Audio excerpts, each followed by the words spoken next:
Welcome everybody to third in our series of Jumpstart Your Job Search. Today we're focusing on cover letters, which is like many people, one of my least favorite things to write, but has become one of my favorite topics to present on and to work with people on. Probably because people struggle with it some, and it's gratifying to help people break out a little of that hating it mold and get to a more comfortable place with cover letters. Let me go ahead and share my screen and get us started.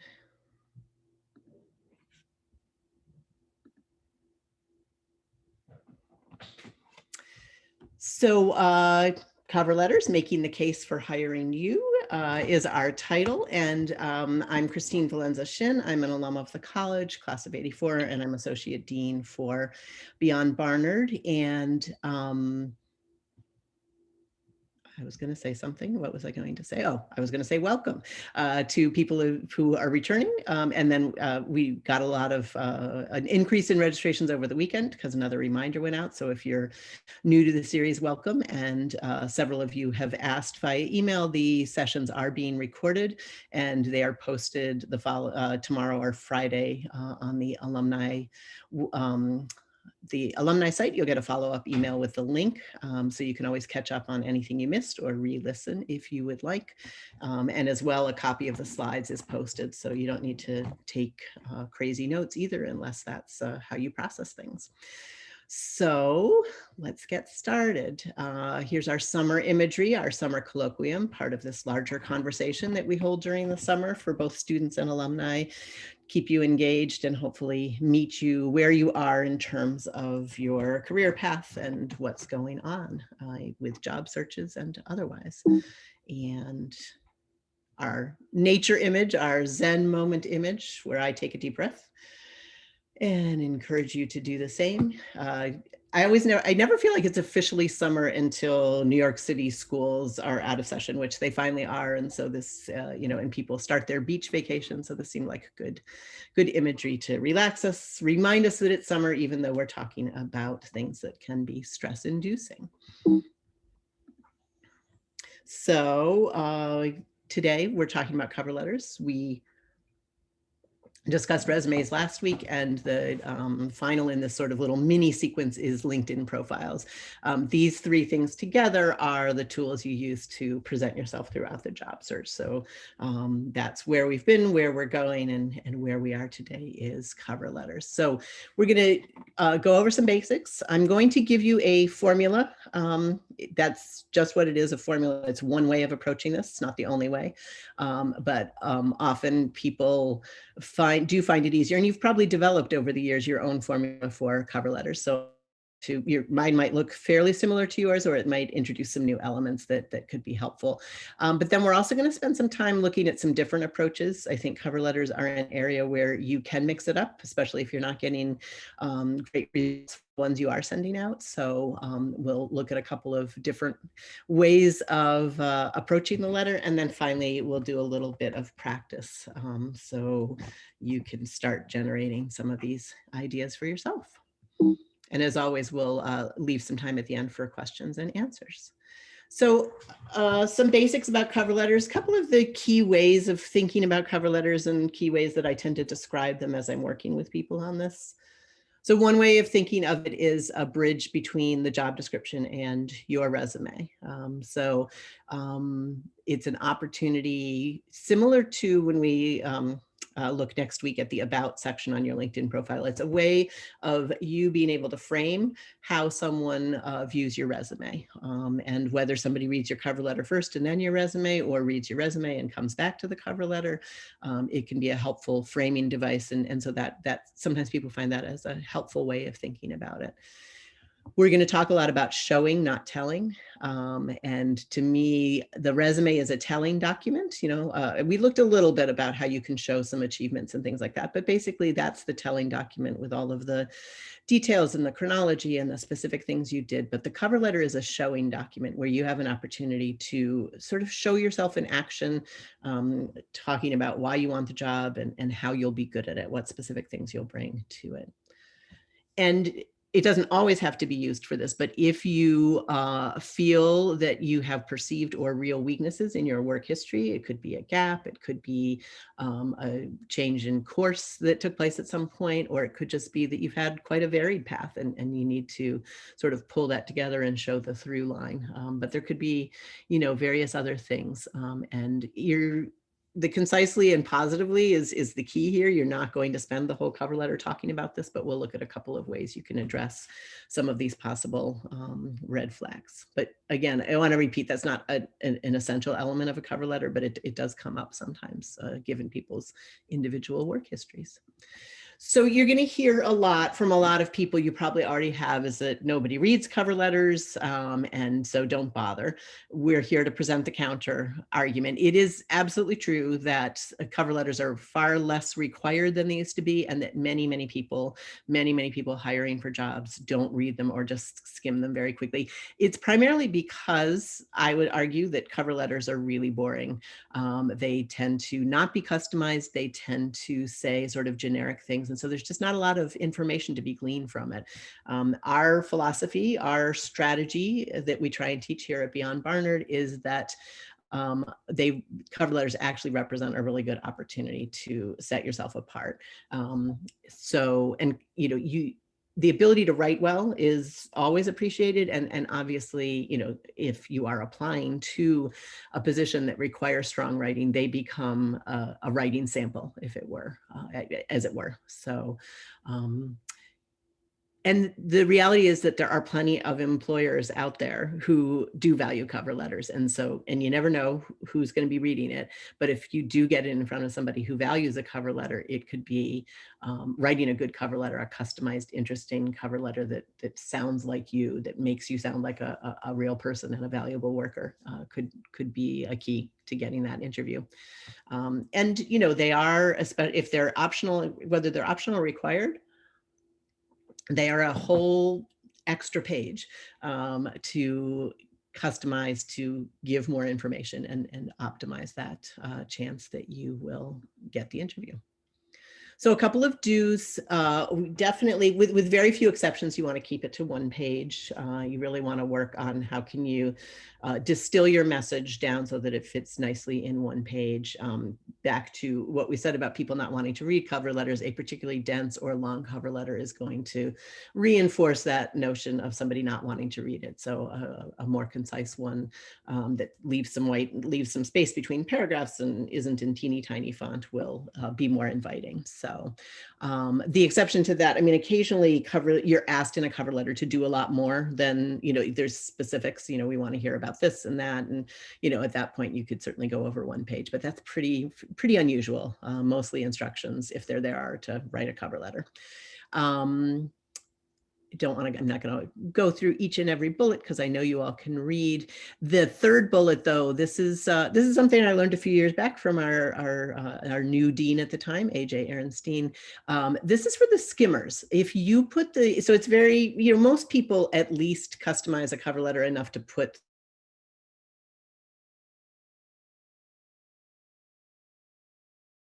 2 to 3 body paragraphs. What it means is that when somebody's skimming the cover letter, they will see their name.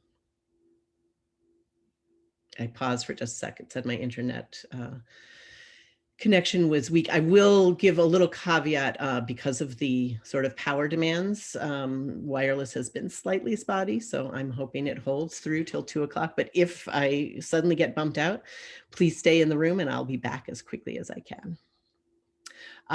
So back to the skimming, when somebody's skimming it, if they see the name of their organization in all 4 or 5 paragraphs, they're going to know that you didn't just sort of perfunctorily customize it, but that might be enough to pique their interest to make them actually read it.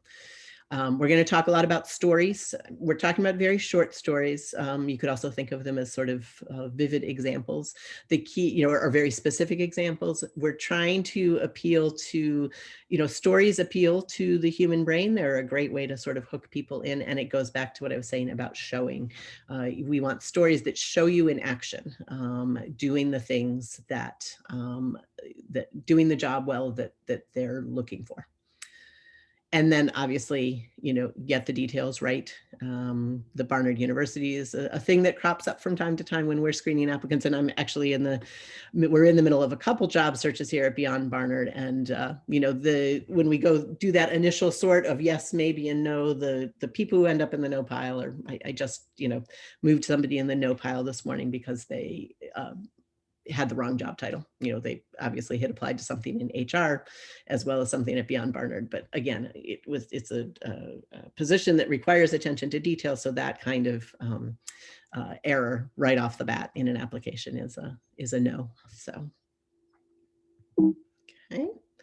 And a couple of FAQs, questions that seem to come up a lot.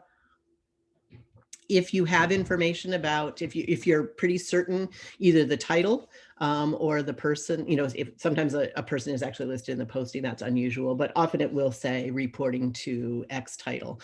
So you could do a little digging. If you're fairly confident that of who's in that title, you could address it if you want, but generic is fine. And our preferred generic, as opposed to whom it may concern, or dear sir/madam or madam/sir, is dear hiring manager. It kind of covers all eventualities. It covers if it's somebody at human resources that's receiving the application and going through, that certainly covers them, but it also covers, for instance, myself. I'm hiring for a particular position within our department. I am the hiring manager in this particular job search. So it's a good generic to use. The name dropping comes up, there's certain industries you can probably make an educated guess which ones that sort of where name dropping is going to be helpful. In media and entertainment, there's some other areas, where referencing who you found out about the job or somebody who works there can be helpful. Otherwise, use your discretion. But as the first point says, if somebody did actually refer you, you could mention that. That's a good thing to throw into that first paragraph, so that they know that this came from someone they know. And then again, as cover letters have waned in popularity and aren't always required, sometimes people are tempted to make the email their cover letter. You certainly, if there's no cover letter required, or if they say to do it that way, you absolutely can, but definitely keep it short.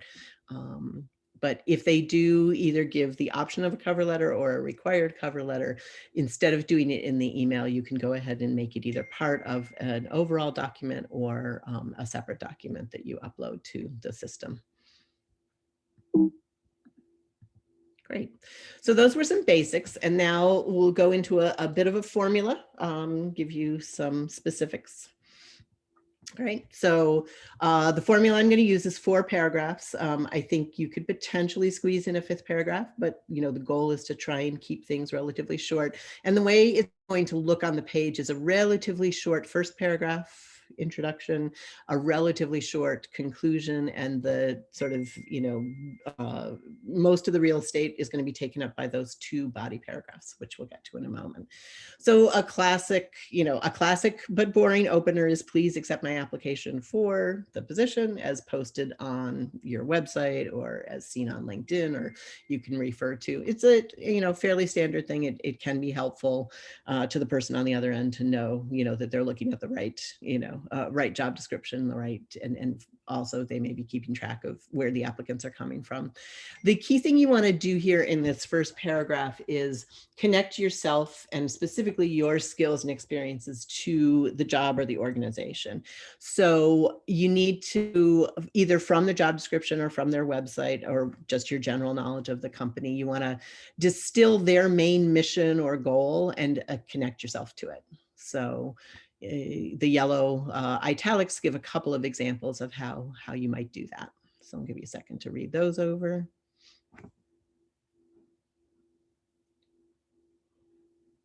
Again, it's a little formulaic, but I like this formula of not just saying I'm eager to bring my experience and skills, but a little, a little preview of what you're going to talk about, that you've got the combination of clinical experience and analytical skills or analytic skills, or in the second example, research skills and teaching experience. So that little formula of what key experiences you're bringing, what key skills are you bringing, gives a little preview of what you're going to go into detail about, makes it a little less generic, but also doesn't waste space in the first paragraph, which often gets skipped over, getting into full details. Okay. Right, so then moving on to the second paragraph, which is a body paragraph. So again, you don't have to do it this way, but in a standard job description where they lay out job responsibilities in one section and then qualifications in another, this is just one way of approaching that. So you would look over that list of key responsibilities, pick some combination, could be 1 to 3 related that seem very important to them, either because they come right at the top or they repeat them over and over again. So you want to, it's a combination of what seems to be important to them, what are they trying to convey about the job, and then is a good match for your skills and experiences. You don't have to, definitely in your cover letter, you're not trying to match every single thing that they're asking for, but you're trying to hone in on that combination of things that seem important to the job and a good match for your background. Probably the first, the second, if not the first thing that I edit, if I edit a cover letter, is the topic sentence. For many people are taught to make the topic sentence based on their resume, so a lot of students approach it as an anthropology major at Barnard, I have, so that they're leading with something from their resume. And then they go into in my internship at, and then they use the internship or another entry from their resume as the thing. This is one simple way to get away from rewriting your resume, which is one of the key things here. To use the new space of the cover letter, not to rewrite your resume, but to add new information. Taking the topic sentence from the job description, choosing a skill set or set of experiences that you can pull from and making that the focal point. You then obviously can draw from your resume, draw from your work experience, but you want to do it again in more of that narrative way. So you're looking for examples or stories that aren't in your resume. Part of the example might be there as an opportunity to give a little more detail or to give a more vivid example. So I gave an example there. It's not the most compelling story in the world, but it's a story. You get an image. This person is projecting an image of them in action. And then in a second sentence, talking about the result of that, right? Again, a narrative, what happened as a result of that, and this idea that, they were able to, with this innovation or using this technique, were able to influence, other people in their organization.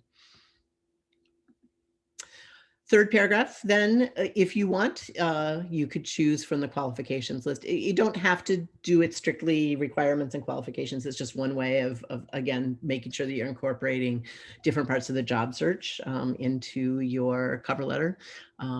There's other ways of doing this. Sometimes somebody will do the second paragraph might be about hard skills, and the third paragraph might be about soft skills, or it could be as simple as there's 2 main skill sets needed or sets of experiences needed for this, and you're going to spend second paragraph talking about one, third paragraph talking about the other. So, but again, this, sometimes people find it helpful to be this formulaic. So here I gave an example of what that topic sentence based on a job description might look like.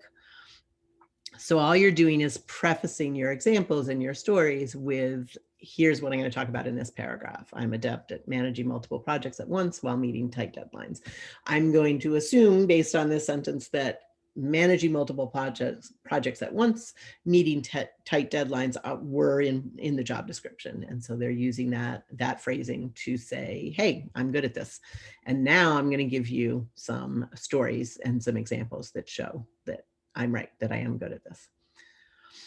The qualification section is in the final bullet point is a good place to focus on what we call transferable skills. So especially if you're applying for something that is a shift for you or a little bit out of your wheelhouse, the qualifications list, tends to be, at least part of it tends to be those good worker qualities, just, being professional, being discreet, being on time, just things that are sort of good across all sorts of roles, across all sorts of jobs. And so it's worth taking a look at that and thinking about, can I tell some stories about my transferable skills and show how they could work in this new job?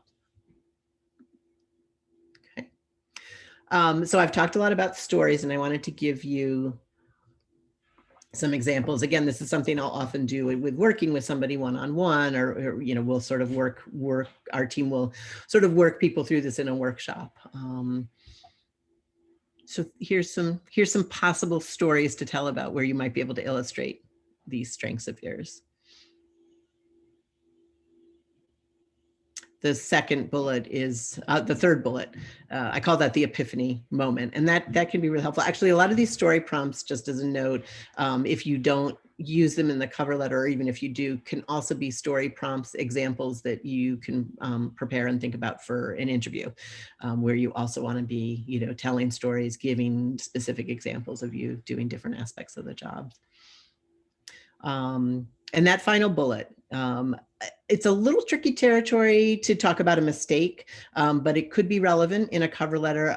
But this, when we talk about interviewing in a few weeks, this often comes up in interviews. It's a pretty popular interview question. It's sort of a variation on the tell us about a weakness. It will be tell us about a time you made a mistake, or tell us about a time something went wrong, and how did you handle that? So.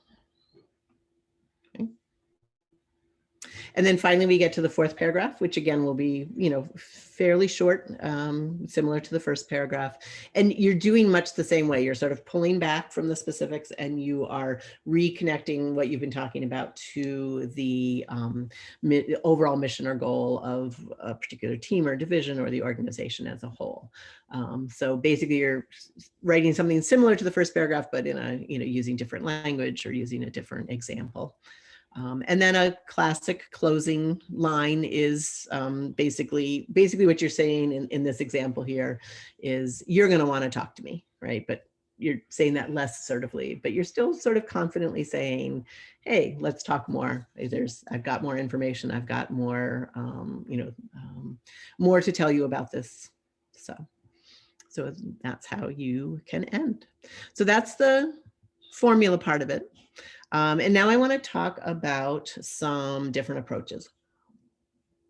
So as we talked about last week, the goal of a resume and also the goal of a cover letter is to get you an interview. So in this case, it's often what you're trying to get to is stage one of the interviews, which is often a phone screen, or nowadays it could take place on Zoom. So the idea is, if you're not getting a lot of interview, if you're applying steadily to things and you're not getting interview requests, trying some different approaches can be a good way to mix that up. So I'll give you a little caveat. Some of these are a little out there, and I'm not saying you should that you need to do any or all of these, but we're trying to think a little bit out of the box. And I sort of pulled these from a variety of sources. So let's take a look at some of them. So the first sort of variation on this is to skip that somewhat boring introduction that we talked about, please accept my application for, et cetera, and instead open with a story. So I've got two examples on this slide and two on the other. So take a second to read these, not critically, just open your mind to the possibility of there's a more interesting way to open your letter.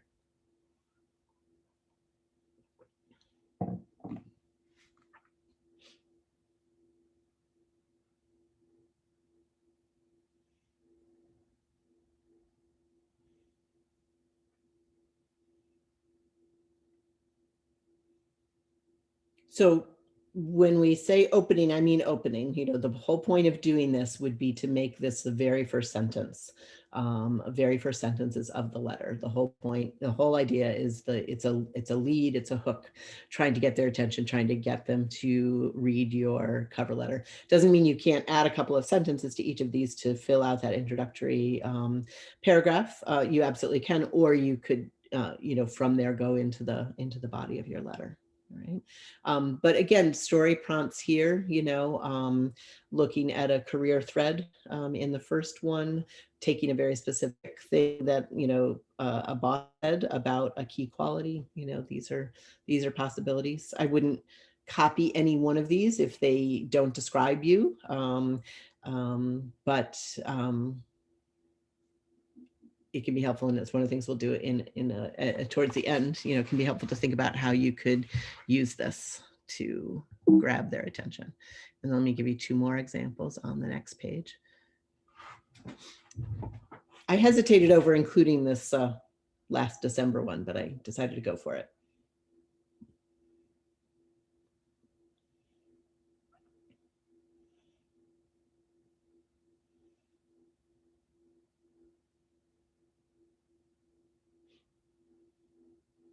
So I love the title of this article. I got these from How to Write a Cover Letter That Doesn't Just Recap Your Resume. So that's definitely a theme throughout today's workshop, is don't rewrite your resume.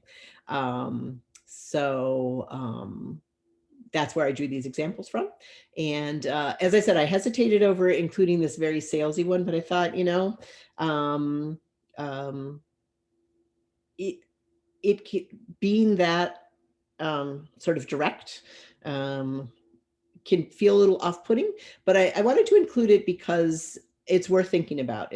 And especially for particular roles, roles that would reward, so certainly a sales role very much would reward this kind of attitude, this kind of communication. So it's something to think about.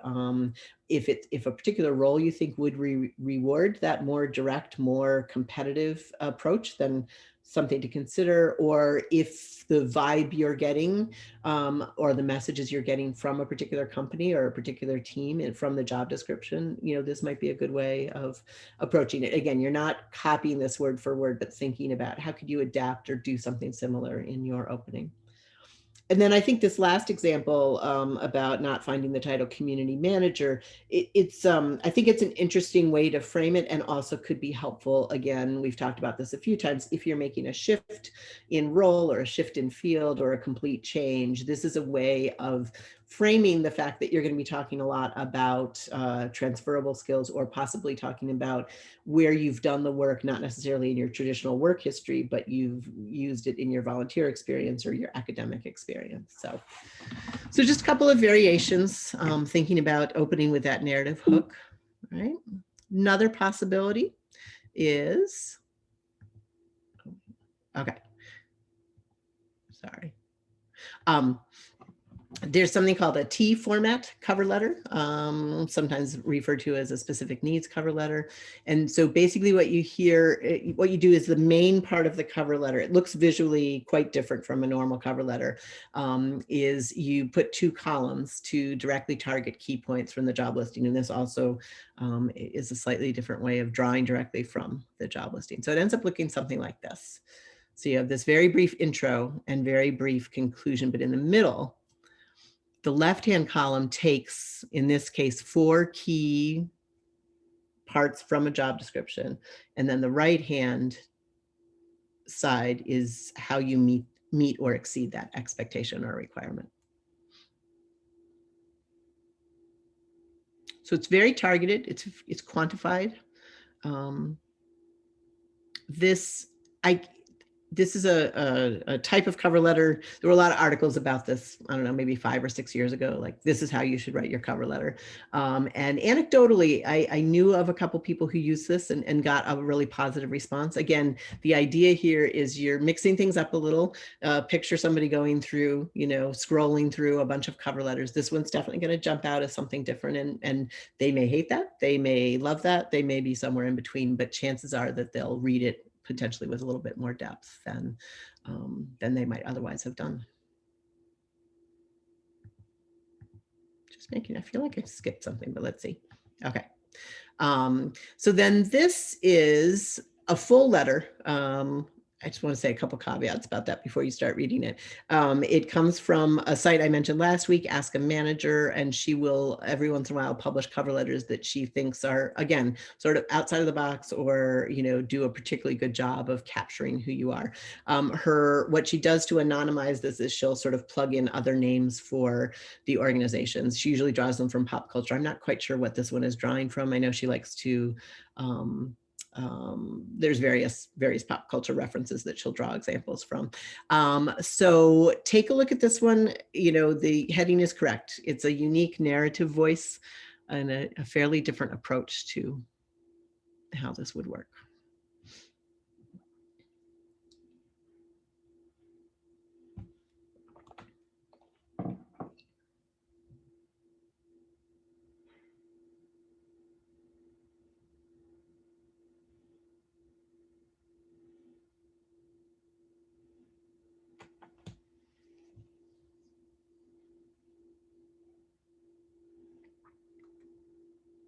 So if you actually follow the link and go to the site of this letter, it engendered quite a lively debate in the commentary.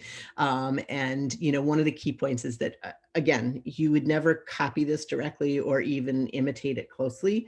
This is an example of this unique person in this unique situation choosing to approach this in a much different way than a cover letter is often approached. And, you know, there's a risk here. Somebody might find this, you know, really off-putting, but other people might find it intriguing. And, you know, I think one of the things that's interesting is it's she, I believe it was a she, has a fairly lively and original way of capturing what makes a good assistant and why it's a good match for her. But I think also finds an interesting way to work in her background, that she looks like she was a PhD student and a faculty member. You know, so she's saying, yes, I did this in the background, but here's why I want to do this new thing now, while still remaining in a university environment. So. Okay.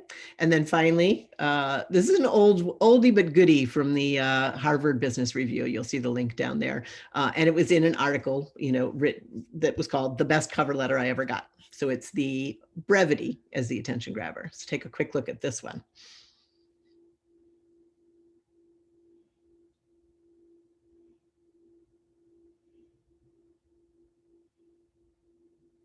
So really, it's funny. It's 3 sentences, but it really is only 1 sentence, right? Because the opening line and the closing line are relatively standard and kind of throwaway. But basically, what this person has done is distilled what they bring to the job into really a single sentence. It's a little. It's definitely. It does the opposite of what I was talking about in the formula I discussed. It doesn't give a great amount of detail. You don't necessarily get a vivid picture of the person in action, but I'm going to guess that what they drew from the job description were these, you know, 3 key things, you know, experience, skills, overall good worker quality, and the great eye for detail. It's the brevity, though. It's not the actual content that's the attention grabber, it's the brevity, you know. So so I thought I would throw that in there as an example too. So let's do a little practice. Okay. So what I'm going to have you do is take a minute to write your own version of either the opening with a story, and I put up one of those examples I already showed you before to prompt your memory. You don't have to model it on it. It's just reminding you of what that looks like. Or the 3-sentence cover letter we just looked at. And again, you could leave off the first and third sentences and just do that middle section. How would you distill all of your experience into a single sentence or a sentence or two in that sort of middle paragraph? So take a second, pick one of these, and you can jot this down for yourself, but I'm also going to invite you to share it in the chat if you're willing. It's always great to see some examples. So I'm going to be quiet for a moment. I'm actually going to stop sharing for a moment. Let me give you a chance to look at the directions one more time. I'm going to stop sharing for a second so I can see the chat, and then we'll come back and finish up with a few final thoughts. And really do this. When I do these workshops in person, way back in the before times. I make people actually take a piece of paper out and do this. So I can't come into your homes and force you to do this, but I encourage you to take a minute.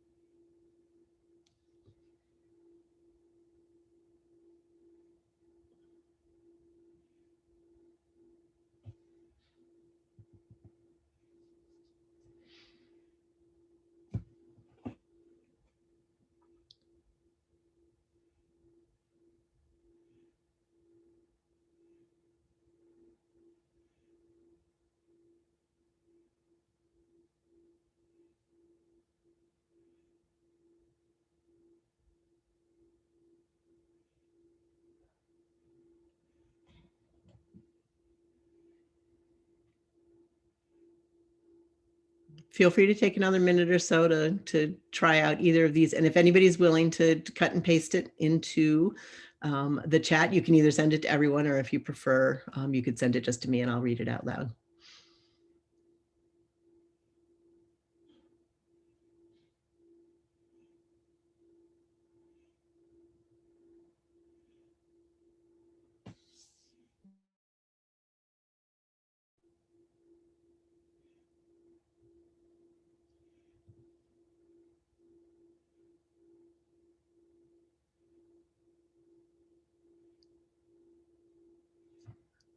Somebody be brave and share their draft.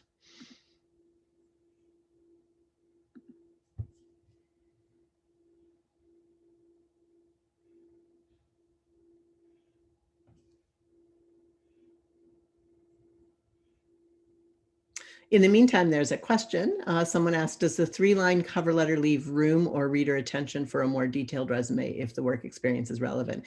Yes, absolutely. I think that, probably the reason the person did this was to say, hey, look at my resume. Everything you need to know is there. And so I'm just going to give you this very brief distillation and try and grab your attention by being super short.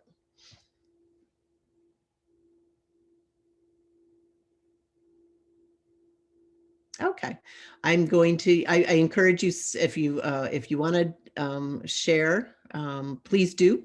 If you need a few more minutes, I'm going to go back to the PowerPoint and finish that up, and then we'll open it up to, I can read out loud any examples if people have chosen to share them, or just do a general Q&A. So let's go back to,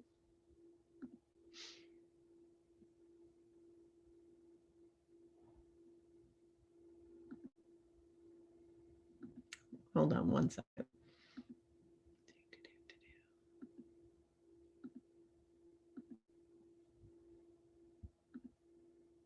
Sorry, I just needed to reload this.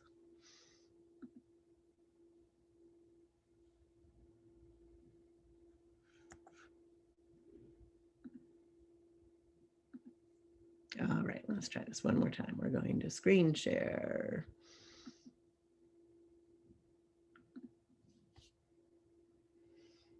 Great. So if you are reluctant to share this or do this exercise right now in the moment, definitely give it a try on your own time, right?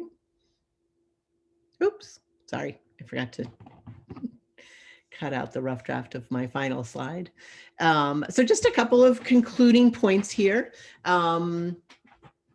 We talk, use the familiar term return on investment. Is it worth taking the time to customize your cover letter? And, basically what I've been saying throughout the session is a resounding yes, that taking the time to make a cover letter sound like you and to tailor the information you share to the specifics of the job description is it's definitely worth the time. It's quality over quantity. You can churn out a bunch of generic cover letters, but taking the time to make it customized, make it sound like a real person is writing it, an individual with bringing good strengths to the position, is definitely worth the time. I mean, it's not worth weeks and weeks and delaying, I'm talking about, taking a little extra time, not just sending off the usual, but taking a little extra time to customize it. So maybe when you've got some time to do this and get it in, but it generally will be a good payoff.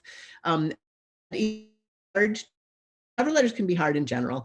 Customizing them is a challenge, and especially if you are trying some of the new things that you heard here today, either going with a more narrative focus, shifting around that topic sentence so it doesn't come straight from your resume, all of the, trying the different things both in the formula I laid out as well as some of these, other ways of doing it. It's going to be time consuming initially, but it should get easier as you send these out. You certainly can duplicate parts of letters for similar positions. So if you're applying for a lot of similar things that are asking for a lot of similar qualities, it should be relatively easy to use the same stories and examples, and then just, you can tweak them slightly to show different things or to include relevant details that are more relevant to that specific thing.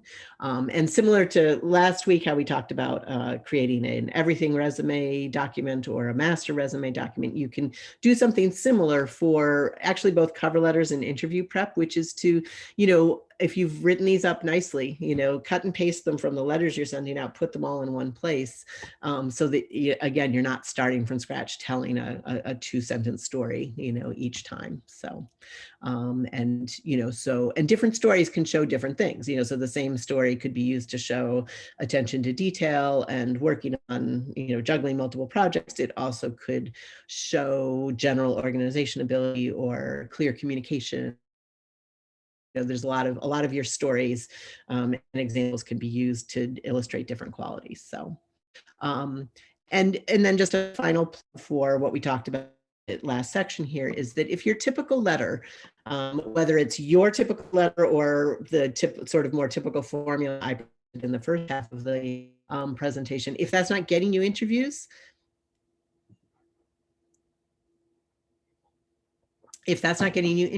then experiment with some of these different approaches. You don't have to completely convert to the, the narrative hook or the 3-line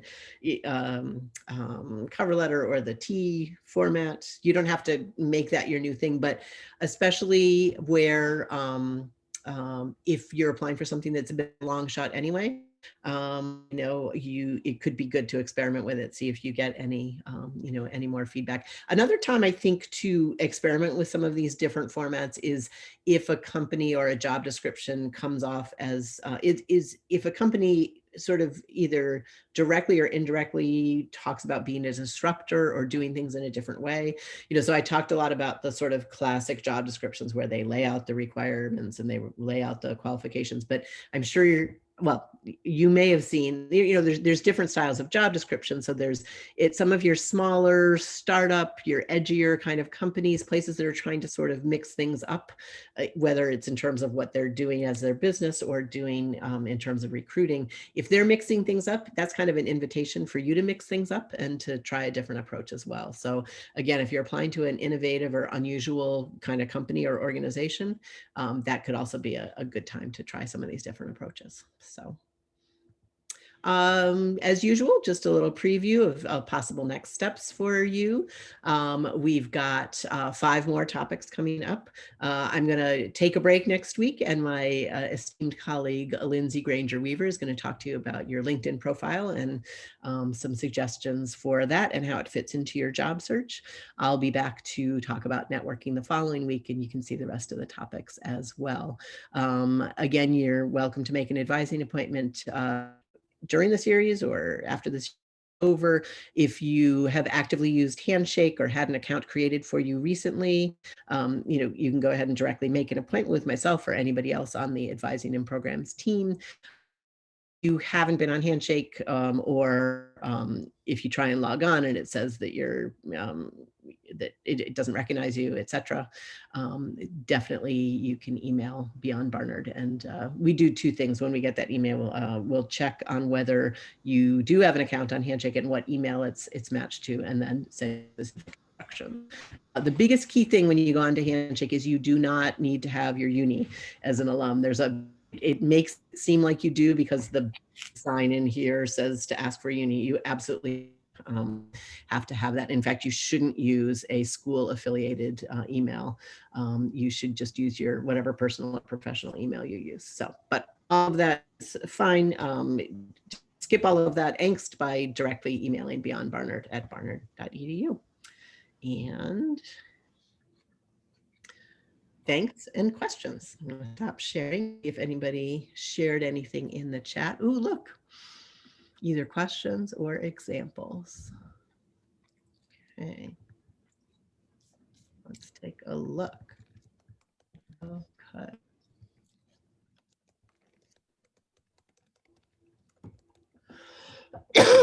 Okay, I'm going to read out some of these examples, and then we got some time here. So I had 5 minutes to distill a complicated tax point into simple language. First time reading the tax issue, no idea what it meant. Second time, I saw a tiny opening. I continued to pound away under the deadline and found my way. I reworded it into a simple explanation anyone can understand. I don't give up when things are hard. When I don't understand, I keep working on it to make sure others will. That's awesome. I'm going to read that one more time. I like that.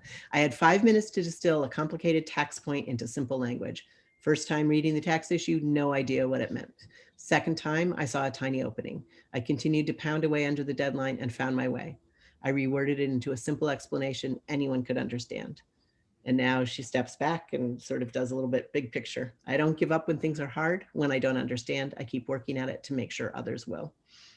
Good. I like that. That's a really good example. Okay. Somebody else sent me.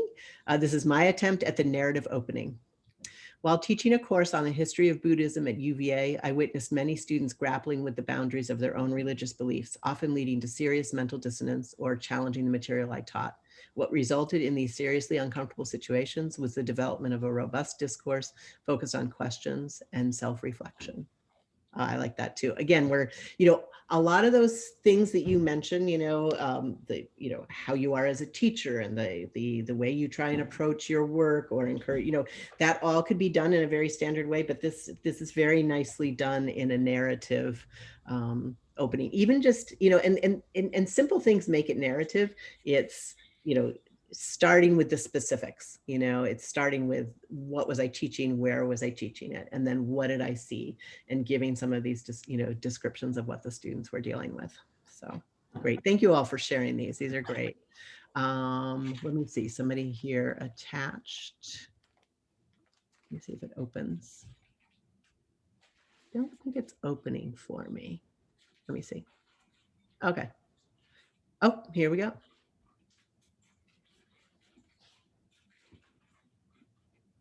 I'm just going to read the opening here, but this is an opening paragraph. I have a long history with music. It has at times helped define me, get through rough patches, and been an unending source of wonder. In my master's program, I did a lightning talk on how Spotify builds the Discover Weekly playlist. I then expanded on this research with data analytics and information visualization. I have a keen interest in what makes certain music popular and in discovering new or found music in all genres. With that in mind, I would like to apply for the Senior Manager Product Insights Personalization position in Boston, Mass. I like that. Yeah, you guys are great. I knew you would be great at this. That's why I was pushing you to share them. So again, it's that more personal. I have a long history with music. It's intriguing. It's like, what does she mean? Why is she talking about that in a cover letter? And then, and then gives a little bit more information about that, and then transitions to some more specifics. So excellent. Thank you for sharing that. And let's see what else, if we've got anything else.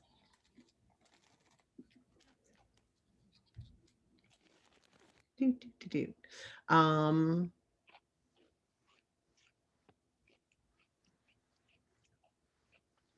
I adding a free allocation? Oh, I see what you're saying. So this is a follow-up to the question about the 3-sentence. I misread it. Was, can you then use the space you've saved on the cover letter to write a longer resume?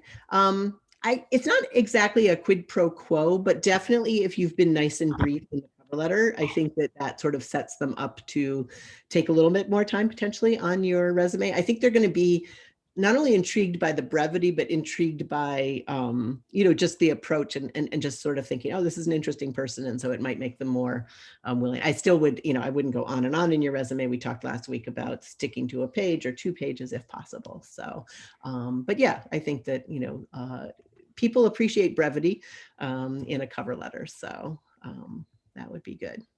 Okay, so we have a question about accessing. So what happens is you should get a follow-up email from Alumni Relations either tomorrow or Friday that thanks you and asks you for feedback and then sends you a link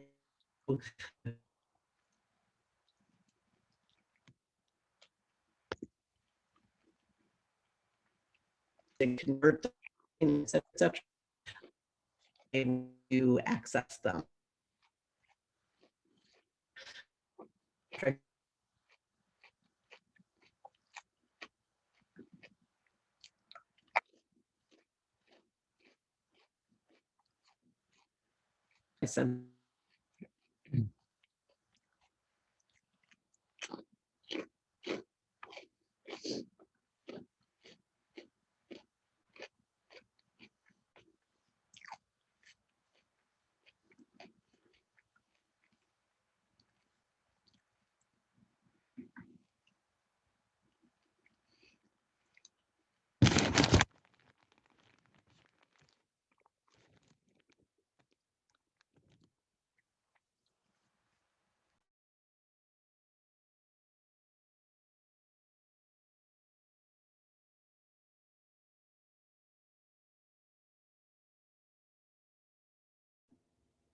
Hey, sorry about that. I got bumped out for a minute. I am back. I think we're wrapping up here. But as long as my wireless doesn't bump me out again, or my computer. Can one reuse the link for today for future sessions? Yeah.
And I'm back again. So I'm learning my lesson here. I'm going to just say goodbye because I keep getting bumped off as the electric grid is tapped.